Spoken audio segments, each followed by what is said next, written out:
So I went on a little bit of a spending spree and bought some things. I had the Afterneath, but I got the Fable and the Blush and this Park Fuzz Sound most recently.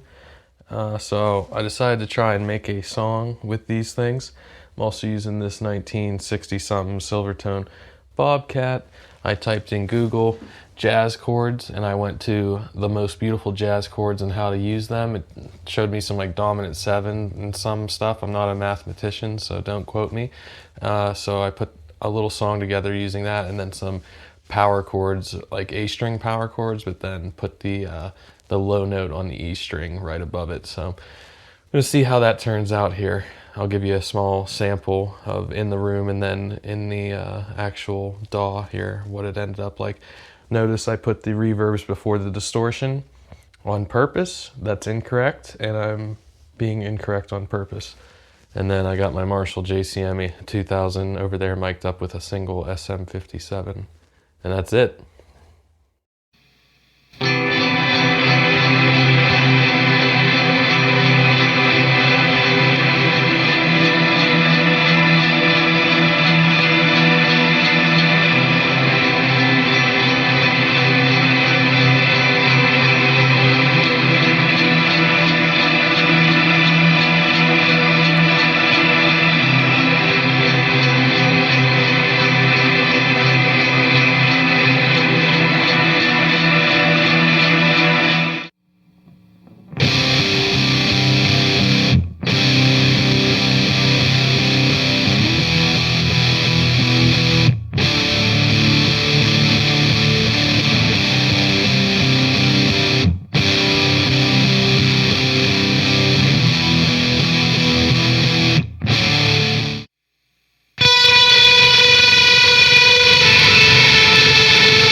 So what I like to do at this point, now that I got the guitars and vocals tracked, is use my Tyler McGuire plugin.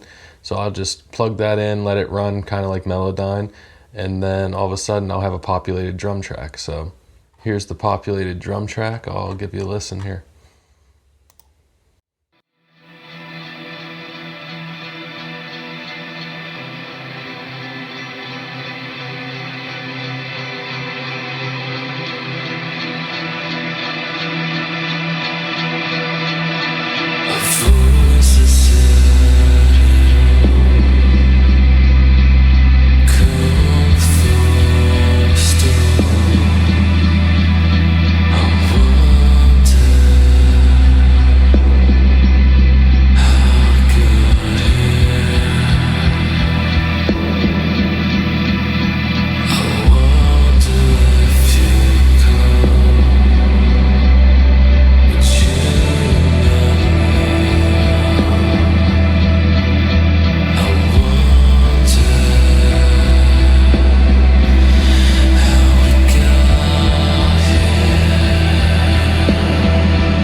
So that's pretty much where we start. He just gave me a bounce of the entire drums, not individually separated or mixed or anything, just to feel out where the song is. It might change a lot, but that was his initial take at the drums, and this is kind of the process that I go through for a lot of Strayline songs when I'm not drumming.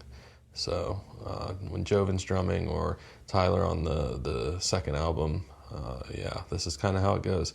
And I'll just copy and paste this as I want if I want certain things in multiple places or repeated and stuff, etc.